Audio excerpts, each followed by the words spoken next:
வணக்கம். ரொம்ப நாள் கழிச்சு உங்கள பார்க்குறேன்னு நெனைக்கிறேன். ஸோ ரொம்ப சந்தோஷமா இருக்கு. ஐ ஹோப் நீங்க எல்லாருமே நல்லா பண்ணிட்டு இருப்பீங்கன்னு நெனைக்கிறேன். ஸோ இதே போல எப்பவுமே ஹேப்பியா இருங்க. ஸ்ட்ரெயிட்டா வீடியோக்குள்ள போயிடலாம். ஒரு ரொம்ப இன்ட்ரஸ்டிங்கான டாபிக் தான் இது. ஸோ அக்ரானமி ஒரு நல்ல இன்ஃபர்மேஷனால உள்ள வீடியோ தான் இது. பொதுவா நம்ம வீட்ல வந்து காய்கறி, கீரை, பழங்கள்லாம் நம்ம வந்து சாப்பிடுவோம் இல்லையா? அதுக்கு பின்னாடி ஒரு சயின்ஸ் இருக்கும். ஸோ அதுதான் வந்து அக்ரானமின்னு சொல்லலாம். இன்னும் சிம்பிளா எக்ஸ்பிளைன் பண்ணணும் அப்படின்னா, பயிர் வளருது அப்படின்னா அதுக்கு பின்னாடி இருக்கிற சயின்ஸ் அப்படின்னு சொல்லலாம். இந்த அக்ரானமிக்கு ஒரு 3 முக்கியமான ஒரு நோக்கம் தான் இருக்கு சிம்பிளா. நம்ம கிட்ட வந்து ஒரு நிலம் இருக்கு அப்படின்னா, நம்மளுக்கு வந்து சத்தான மண் இருக்கும், விதை இருக்கும், அதுக்கப்புறம் வந்து நீர் இருக்கும், உரங்கள்லாம் இருக்கும். ஆனா அத நம்ம வந்து கரெக்ட்டா யூஸ் பண்ண மாட்டோம். ஸோ இந்த அக்ரானமியோட ஃபர்ஸ்ட் நோக்கம் என்ன அப்படின்னா, நம்ம கிட்ட இருக்கிற ரிசோர்ஸஸ வந்து ப்ராப்பரா யூஸ் பண்றதுக்கு சொல்லி தரும். அண்ட் 2வது இத நம்ம ப்ராப்பரா யூஸ் பண்ணாலே நம்மளுக்கு பெனிஃபிட் என்ன? ஈல்ட், அதாவது விளைச்சல் வந்து அதிகம் தரும். 2வது இது என்ன சொல்றாங்க அப்படின்னா, ஈல்டு வந்து அதிகப்படுத்தும் அப்படின்னு வந்து சொல்றாங்க. 3வதா என்ன சொல்றாங்க, ஒரு பயிர் ஆரோக்கியமா வளருதா அப்படின்னு சொல்லிட்டு இது வந்து என்ஷூர் பண்ணும். ஸோ இந்த மாதிரி இந்த அக்ரானமி அப்படிங்கிற கான்செப்ட் வந்து விவசாயம் பண்ற விவசாயிகளுக்கு மட்டும்தான் பொருந்தும் அப்படிங்கிறது கிடையாது. மாடி தோட்டம் வச்சிருக்க நம்மள மாதிரி நிறைய கார்டனர்ஸ்க்குமே இது வந்து தெரிய வேண்டிய ஒரு டாபிக் அப்படின்னவே வைக்கலாம். ஸோ இன்டெப்த்தாலாம் நான் கவர் பண்ணல. ஸோ எல்லாருக்குமே புரியுற மாதிரி தான் அந்த வீடியோ நான் மேக் பண்ணியிருக்கேன். ஸோ வீடியோக்குள்ளே போகலாம். அக்ரானமி அப்படிங்கிற ஒரு டாப்பிக்கில் இந்த 5 விஷயங்கள் ஒன் பை ஒன்னாக வந்துட்டே தான் இருக்கும். ஸோ ஃபர்ஸ்ட் சாயில் மேனேஜ்மெண்ட், மண் மேலாண்மை அப்படின்னு சொல்லலாம். 2வதா சீட் அண்ட் சீட் ட்ரீட்மெண்ட், விதை மற்றும் விதை பணி அப்படின்னு சொல்லலாம். 3வதா இரிகேஷன் அண்ட் வேஸ்ட் மேனேஜ்மெண்ட், நீர் மற்றும் கழிவு மேலாண்மை அப்படின்னு சொல்லலாம். 4வதா ஃபெர்டிலைசர் அண்ட் நியூட்ரியன்ஸ், உரங்கள் மற்றும் சத்துக்கள் அப்படின்னு சொல்லலாம். 5வதா கிராப் மேனேஜ்மெண்ட், பயிர் பராமரிப்பு அப்படின்னு சொல்லலாம். எக்ஸ்ட்ரா ஒன்று நம்ம சேர்த்துக்கிட்டா அப்படின்னா ஹைப்ரிட் அக்ரானமி, அதாவது நவீன அக்ரானமி அப்படின்னு வந்து நம்ம சொல்லிக்கலாம். ஸோ இதை பற்றி நம்ம ஒன் பை ஒன்னாக பார்க்கலாம். சாயில் மேனேஜ்மெண்ட், மண் மேலாண்மை. பொதுவாக ஒரு மண்ணை சரியான முறையில் கையாண்டால் மட்டுமே பயிர்களுக்கு தேவையான நீர், ஊட்டச்சத்து, வலிமை எல்லாம் கொண்டு போய் சேர்க்க முடியும். அக்ரானமியில் சாயில் மேனேஜ்மெண்ட் அப்படிங்கிறது எதை சொல்கிறாங்க அப்படின்னா, சாயில் ஃபெர்டிலிட்டி, ஒரு சாயிலோட அமைப்பு, ஸ்ட்ரக்சர், அதுக்கப்புறம் தண்ணி தேங்கக்கூடிய கெப்பாசிட்டி, வாட்டர் ஹோல்டிங் கெப்பாசிட்டி, அதுக்கப்புறம் எரோஷன் கண்ட்ரோல், இதெல்லாம் எப்படி நம்ம பாதுகாக்கலாம் அப்படின்னு ப்ரிவென்ட் பண்ணலாம் அப்படின்னு சொல்லி சொல்கிறாங்க அவங்க.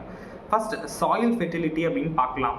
மண்ணில் பயிர்களுக்கு தேவையான சத்துக்கள்லாம் இருக்கும். ஸோ பொதுவாக மண்ணில் என்ன சத்துக்கள் இருக்கும்னா, nitrogen, phosphorus, potassium, calcium, magnesium, இந்த மாதிரி சில நுண்ணுயிர் மைக்ரோ நியூட்ரியன்ஸ்லாம் வந்து இருக்கும். இதெல்லாம் எப்படி மேனேஜ் பண்ணுவாங்க அப்படின்னா, இயற்கையான முறையில் நம்ம வந்து சில உரங்கள் கொடுக்கலாம். ரசாயன உரங்கள், கெமிக்கல் ஃபெர்டிலைசர்ஸுமே வந்து இருக்குது. ஸோ இதில் என்ன சொல்கிறாங்க அப்படின்னா, விவசாயிகள்லாம் வந்து என்ன பண்ணுறாங்க அப்படின்னா, இயற்கையான, அதாவது மாட்டு சாணம், ஆட்டு எரு, இதெல்லாம் வந்து அவங்க நிலங்களில் ஃபஸ்ட்டு மக்க வச்சு அவங்க விவசாய நிலங்களில் பயன்படுத்துறதுனால இந்த மாதிரி மண்ணில் இருக்கிற நுண்ணுயிர்கள்லாம் வந்து அப்படியே இருக்கும். அண்ட் இதன் மூலயமா விளைச்சல் வந்து அதிகப்படுத்தலாம் அப்படின்னு வந்து சொல்கிறாங்க. இப்போ கெமிக்கல் ஃபெர்டிலைசர்ஸ்லாம் யூஸ் பண்ணுறாங்க. யூரியா, டிஏபி, அதுக்கப்புறம் வந்து எம்ஓபி, அதெல்லாம் வந்து யூஸ் பண்ணுவாங்க, டேப் அப்படின்னு சொல்லிட்டு. எப்படி யூஸ் பண்ணுறாங்க, ஃபர்ஸ்ட் இந்த நோய்களுக்கு இதுதான் அப்படின்னு எப்படி கண்டுபிடிக்கிறாங்க அப்படின்னா, நம்ம இலைகள் வந்து எல்லோ கலரில் இருந்துச்சு அப்படின்னா அந்த இடத்துல நைட்ரஜன் சத்து வந்து கம்மியாக இருக்குது. ஸோ ரசாயன உரம் அப்படின்னு எடுத்துக்கிட்டால் யூரியா வந்து நைட்ரஜன் சத்துக்கு வந்து கொடுப்பாங்க. இப்போ வளர்ச்சி சரியில்லை, ஒரே மாதிரி இருக்குது அப்படின்னா பாஸ்பரஸ் சத்து கம்மியாக இருக்குது அப்படின்னு சொல்லுவாங்க. இதுக்கு வந்து அவங்க என்ன போடுவாங்க அப்படின்னா, பாஸ்பரஸ் சத்து தரக்கூடிய அந்த டேப் போடுவாங்க. இயற்கை அப்படின்னு பார்த்தா அப்படின்னா நம்ம ஆட்டு எரு, மாட்டு சாணம்லாம் மக்க வச்சு நான் சொன்ன மாதிரி தான் போடுவாங்க. இதுதான் வந்து சாயில் ஃபெர்டிலிட்டி அப்படிங்கிற ஒரு இடத்துல வந்து சொல்கிறாங்க. சாயில் ஸ்ட்ரக்சர், அதாவது மண் அமைப்பு அப்படின்னு சொல்லலாம். பொதுவாக ஒரு மண்ணில் நிறையா பார்ட்டிகிள்ஸ் வந்து நிறைய துகள்கள் வந்து இருக்கும். அதெல்லாம் ஒன்றோட ஒன்றா பைண்டாக இருக்கும் இல்லையா, அதுதான் வந்து சாயில் ஸ்ட்ரக்சர் அப்படின்னு வந்து சொல்லுவாங்க. இந்த மண் அமைப்பு வந்து சரியில்லை அப்படின்னா இந்த 2 விஷயங்களை டைரெக்டாகவே அட்டாக் பண்ணும். ஒன்று வந்து வேர் வளர்ச்சி, 2வது நம்ம நீரூற்றும் திறன் அப்படின்னவே சொல்லலாம். இந்த ஏன் மண் அமைப்பு வந்து கரெக்டாக இருக்கணும் அப்படின்னா, ஃபர்ஸ்ட் ஏர் சர்க்குலேஷன் வந்து நல்லாயிருக்கும். அதாவது நம்ம வேர்களுக்கு காற்றோட்டமாக இருக்கும். இதனால நம்ம மண்ணில் இருக்கிற நுண்ணுயிர் வந்து நல்லா பெருக்கும். அதுக்கப்புறம் வந்து வேர் வளர்ச்சி நல்லாயிருக்கும். நியூட்ரியன்ட் சப்ளை, சத்துக்கள்லாம் வந்து நல்லா உள்ள டிரான்ஸ்ஃபர் ஆகிட்டே இருக்கும். இந்த மண் அமைப்பு கரெக்டாக இல்லை அப்படின்னா ட்ரைனேஜ் வந்து கரெக்டாக போகாது. தண்ணி வந்து ஒரே இடத்துலையே தேங்கிட்டு இருக்க மாதிரி இருக்கும். சில பயிர்களுக்கெல்லாம் வந்து அப்படி தேங்கிட்டே இருந்தது அப்படின்னா வேகமாக அழுகிறதுக்கான சான்ஸ் வந்து அதிகமாக இருக்கும். ஸோ அதை தான் வந்து இவங்க வந்து சொல்கிறாங்க. அடுத்த விஷயம் வந்து சீட் அண்ட் சீட் ட்ரீட்மெண்ட் அப்படின்னு வந்து சொல்லலாம். விதை மற்றும் விதை பனி. பொதுவாக எந்த ஒரு தாவரம்னாலும் அதை உருவாக்குறதுக்கு மெயினான ஒரு விஷயம் என்ன தேவை அப்படின்னா சீட் தான் தேவை. ஸோ சீட் ட்ரீட்மெண்ட் அப்படிங்கிறது எதை சொல்கிறாங்க அப்படின்னா, விதையை விதைக்கிறதுக்கு முன்னாடி அதை பாதுகாத்து அதோட வளர்ச்சியை வந்து மேம்படுத்துறக்கூடிய ப்ராசஸ் தான் வந்து சீட் ட்ரீட்மெண்ட் அப்படின்னு வந்து நம்ம சொல்லலாம். ஃபர்ஸ்ட் விதையை வந்து எப்படி தேர்வு செய்யணும் அப்படிங்கிறதே ஒன்று இருக்குது. ஜெர்மினேஷன் பவர், அதாவது அதிக விளைச்சல் திறனுடைய விதைகளை வந்து நம்ம வந்து தேர்வு செய்யணும். அடுத்து என்ன பண்ணலாம் அப்படின்னா, ஒரு சீட் சைஸ், அதாவது ஒரு விதையோட சைஸ் இருக்கும் இல்லையா, எப்படி இருக்கணும்னா யூனிஃபார்மாக இருக்கணும், இல்லை பெருசாக இருக்கணும். அந்த மாதிரி என்ன அப்படின்னா ஜெர்மினேஷன் பவர் வந்து ரொம்ப அதிகமாக இருக்கும். ஃபஸ்ட்டு என்ன பண்ணணும் அப்படின்னா, டேமேஜான விதைகள் எல்லாத்தையுமே வந்து நம்ம யூஸ் பண்ணக்கூடாது. சில விதைகளை வந்து பூச்சிகளுமே வந்து தாக்கியிருக்கும். ஸோ அதையுமே வந்து நம்ம ரிமூவ் பண்ணிடணும்.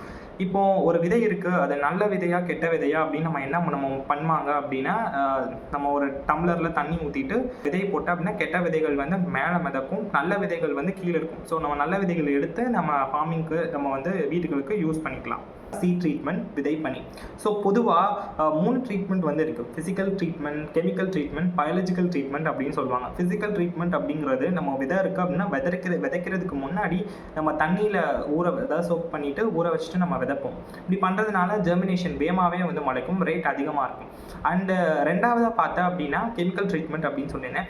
இந்த கெமிக்கல் ட்ரீட்மெண்ட்டில் என்ன பண்ணுவாங்க அப்படின்னா, ஃபங்கல் இன்ஃபெக்ஷன், இந்த மாதிரி பூச்சிக்கொல்லிலாம் இருக்குல்ல, பூச்சிக்கொல்லி தாக்குதல்லாம் இருந்துச்சு அப்படின்னா கம்மி பண்ணும். அண்ட் மூணாவதாக பயாலஜிக்கல் ட்ரீட்மெண்ட். பயாலஜிக்கல் ட்ரீட்மெண்ட்க்கு டேரெக்டாக நம்ம விதை இருக்கும் இல்லையா, அதில் வந்து பெனிஃபிஷியல் நன்மை தரும் பாக்டீரியாவை அதில் இன்செர்ட் பண்ணுவாங்க. இப்படி பண்ணுறதுனால ஏதாவது செடி வளர்ந்துட்டு இருக்கும்போது பூச்சி தொந்தரவுனால ஸோ அதை தடுத்து நிற்கிற அளவுக்கு ஒரு கெப்பாசிட்டி ஆரம்ப நிலையிலேயே வந்து அந்த விதைக்கு இருக்குது. அடுத்ததாக நான் என்ன சொல்ல போகிறேன் அப்படின்னா, இந்த விதைகளை வந்து எப்படி நம்ம நடவு பண்ணுவாங்க அப்படிங்கிறத சொல்கிறேன். இதில் ஒரு 3 டைப் இருக்குது. லைன் ஷோயிங், ப்ரோட்காஸ்டிங், அதுக்கப்புறம் ட்ரில்லிங் அப்படின்னு வந்து போட்டுக்கலாம். ஸோ லைன் ஷோவிங் அப்படிங்கிறது வந்து என்ன, நம்ம ஊரில் வரிசையாக நம்ம நடவு பண்ணுறது லைன் ஷோயிங் சொல்லலாம். இப்படி பண்ணுறதுனால என்ன பெனிஃபிட் அப்படின்னா, இப்போ ஏதாவது களை செடி இருந்துச்சு அப்படின்னா ஈஸியாக அந்த பெட்டை வந்து ரிமூவ் பண்ணிக்கலாம். அண்ட் ரெண்டாவது நான் என்ன சொன்னேன், ப்ராட்காஸ்டிங், அதாவது பரப்புறது. இப்படி பரத்துறோம் அப்படின்னா யூனிஃபார்ம் க்ரோத் வந்து நம்ம எதிர்பார்க்க முடியாது. அதுக்கப்புறம் வந்து களை ஏதாவது இருந்துச்சு அப்படின்னா அதை நம்ம பார்த்து எடுக்கிறது கஷ்டம் அப்படின்னு வச்சுக்கலாம். அண்ட் மூணாவதாக ட்ரில்லிங், இயந்திரம் யூஸ் பண்ணி கரெக்டான ஃபிக்ஸ்டான டெப்த் யூஸ் பண்ணி கரெக்டான ஸ்பேஸிங் இருக்கும். ஸோ அதை வந்து ட்ரில்லிங் அப்படின்னு வந்து சொல்லலாம். ஒரு ஹெல்தியான சீடு ப்ளஸ் அதுக்கு ப்ராப்பரான ட்ரீட்மெண்ட் கொடுத்தா அப்படின்னா நம்ம அதிகப்படியான விளைச்சல் வந்து நம்ம எடுக்கலாம். ஸோ இதை தான் இதில் சொல்ல வராங்க.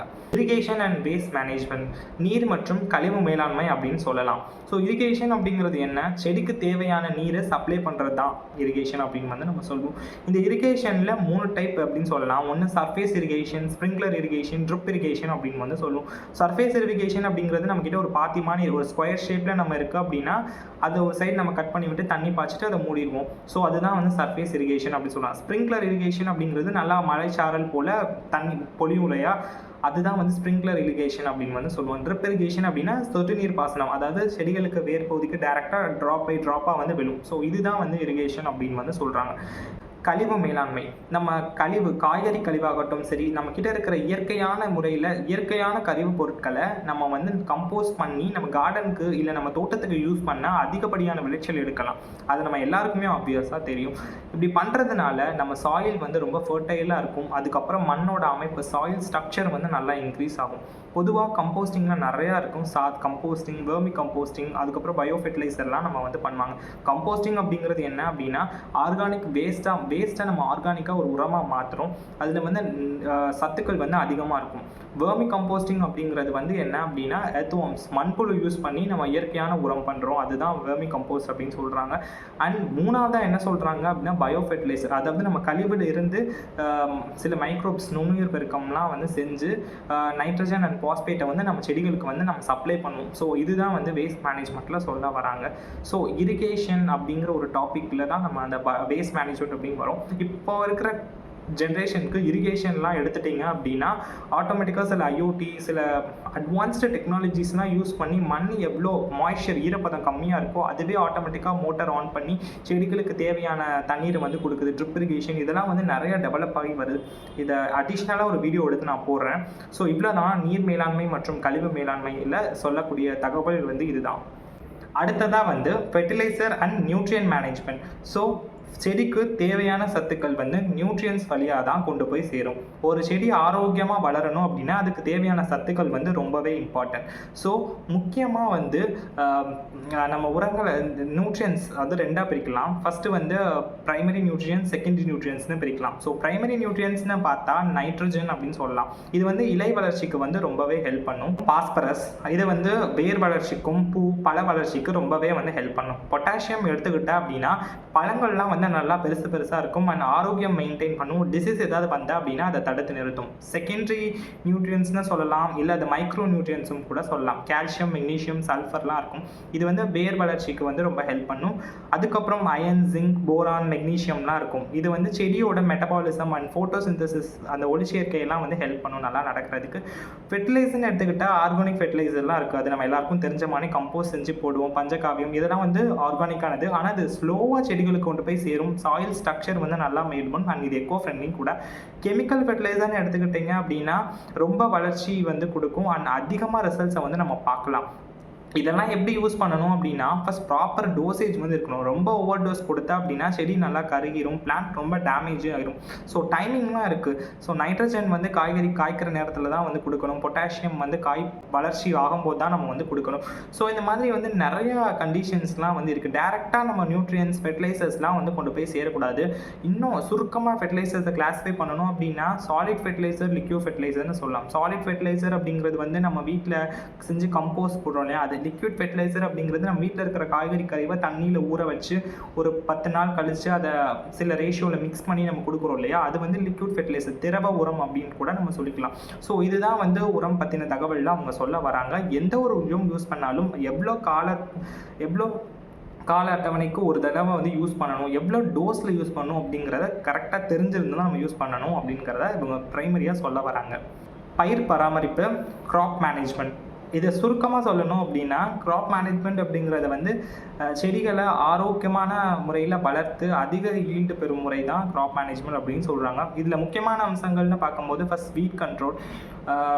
செடிகளுக்கு நியூட்ரியன்ஸு, நீர், லைட் அதெல்லாம் வந்து தேவைப்படுறதே இல்லை களை செடிகளுக்கெல்லாம். ஸோ அதை ரிமூவ் பண்ணணும். அண்ட் ரெண்டாவது பெஸ்ட் மேனேஜ்மெண்ட், பூச்சி கட்டுப்பாடு ரொம்ப முக்கியம். அதுக்கு வந்து நீம் ஆயில், சில மருந்துகள்லாம் வந்து நம்ம தெளிக்கலாம் அது போகிறதுக்கு. அண்ட் மூணாவது டிசீஸ் மேனேஜ்மெண்ட், நோய் கட்டுப்பாடு. ஒரு செடிக்கும் இன்னொரு செடிக்கும் ப்ராப்பராக ஸ்பேசிங் இருந்தால் அது வராது. அண்ட் சரியான டைமில் நம்ம வந்து அதை பார்க்கணும். அண்ட் நாலாவதாக ப்ரூனிங். சில செடிகள் பழக்க செடிகளுக்கெல்லாம் வந்து நம்ம ப்ரூவ் பண்ணி விட்டால் தான் வந்து நல்லா வளரும். அதுக்கப்புறம் ஹார்வெஸ்டிங் டைம் அப்படிங்கிறது ஒன்று இருக்கும். கரெக்டான ஸ்டேஜில் நம்ம ஹார்வெஸ்ட் பண்ணால் தான் அதுக்கு பெஸ்ட்டு டேஸ்ட் இருக்கும் அண்ட் அதுக்கோட லைஃப் வந்து நல்லாயிருக்கும். இன்னும் நம்ம சுருக்கமாக சொல்லணும் அப்படின்னா க்ராப் மேனேஜ்மெண்ட் அப்படிங்கிறது வந்து பேர்ட்ஸு, அதுக்கப்புறம் வந்து பெஸ்ட், டிசீசஸ், ப்ரூனிங், இன்டர்க்ராப்பிங், ஹார்வெஸ்டிங் இதெல்லாம் வந்து நம்ம கையால் தெரிஞ்சுக்கணும். இதுக்கு வந்து ரெகுலர் கேர் இருந்தாலே போதும். ஹெல்தி பிளான்ஸ் இருக்கும். அதுக்கப்புறம் இதில் நம்ம மேக்ஸிமம் ஈல்டுமே வந்து நம்ம எடுக்கலாம். இந்த 5 விஷயங்களை பார்த்தாச்சு. இதை அப்படியே நம்ம மாடி தோட்டத்தில் இல்லை நம்ம வீட்டில் இருக்கிற ஒரு நார்மல் செடிக்கு இம்ப்ளிமெண்ட் பண்ணி பார்க்கலாமா? ஸோ வாங்க. ஃபர்ஸ்ட் சாயில் மேனேஜ்மெண்ட் அப்படின்னு சொன்னேன், மண் மேலாண்மை. இப்போ நம்ம வீட்டில் ஒரு செடி வளர்க்குறோம் அப்படின்னா ஃபர்ஸ்ட் அதுக்கு வந்து மண் தான் ரொம்ப ரொம்ப முக்கியமானது. ஸோ நம்மக்கிட்ட இருக்கிற நல்ல மண்ணை வந்து நம்ம சூஸ் பண்ணணும். ஃபார் எக்ஸாம்பிள் இப்போ நம்ம வந்து ஒரு ரோஸ் செடியோ இல்லை நம்ம காய்கறி செடியோ வளர்க்க போகிறோம் அப்படின்னா ஃபஸ்ட்டு வந்து மண், கார்டன் சாயில் வந்து ஒரு 40% எடுக்கிறோம் அப்படின்னா ஒரு 30% வந்து கோகோ பீட் போடணும். அதுக்கப்புறம் மீதி இருக்கிற 40, 30, 70 அண்ட் மீதி இருக்கிற 30% இருக்கும் இல்லையா, அதுக்கு வந்து நம்ம வீட்டில் இருக்கிற கம்போஸ்ட் இல்லை ஏதாவது இயற்கை உரம் வந்து நம்ம கொடுக்கணும். இப்படி நம்ம மிக்ஸ் பண்ணி கொடுத்தா அப்படின்னா அந்த செடி வந்து ஆரோக்கியமாக வளரும் அண்ட் சாயிலுக்கு தேவையான எல்லா விதமான நியூட்ரியன்ஸுமே நம்ம போட்ட இந்த கலவையிலேயே வந்து கிடச்சிரும். ஸோ இதுலேருந்து நம்ம கற்றுக்கிட்டது ஒரு விஷயம். அண்ட் ரெண்டாவது சீட் அண்ட் சீட் ட்ரீட்மெண்ட். மண்ணை நம்ம தயார் பண்ணி வச்சிட்டோம். இப்போ நம்ம அடுத்து நம்ம காய்கறி விதை ஏதாவது போடுறோம் அப்படின்னா இதில் நம்ம என்ன கற்றுக்கிட்டோம்? ஃபர்ஸ்ட் ஆரோக்கியமான விதைகளை வந்து நம்ம சூஸ் பண்ணணும். அதை எப்படி நம்ம சூஸ் பண்ணணும்னு நான் சொல்லியிருந்தேன். நம்ம பவுலில் போடுறோம், வாட்டர் பவுலில் நல்ல விதைகள் எல்லாமே வந்து கீழே இருக்கும், கெட்ட விதைகள் எல்லாமே வந்து மேலே இருக்கும். ஸோ இதை யூஸ் பண்ணி நம்ம நல்ல விதைகளை மட்டும் விதைக்கலாம். அதுக்கப்புறம் இரிகேஷன் அண்ட் வேஸ்ட் மேனேஜ்மெண்ட், அதாவது நீர் மற்றும் கழிவு மேலாண்மை அப்படின்னு வந்து நான் சொல்லியிருந்தேன். ஃபர்ஸ்ட் நீர் அப்படிங்கிற போது தண்ணி வந்து எப்போ கரெக்ட் டைமுக்கு வந்து கொடுக்கணும். ஒன்ஸ் மாலையில் ஒரு தடவை கொடுக்கணும், இல்லை ஈவினிங் ஒரு தடவை கொடுக்கணும். கண்டினியூஸாக கொடுத்துட்டே இருந்தால் அப்படின்னா அந்த செடி வந்து அழுகிறதுக்கு வாய்ப்பு இருக்கும். அதுக்கப்புறம் வந்து வேஸ்ட் மேனேஜ்மெண்ட் என்ன சொல்லி நம்ம வீட்டில் இருக்கிற காய்கறி கழிவுகளையே வந்து நம்ம உரமாக வந்து மாற்றலாம், அது நான் சொல்லியிருந்தேன்.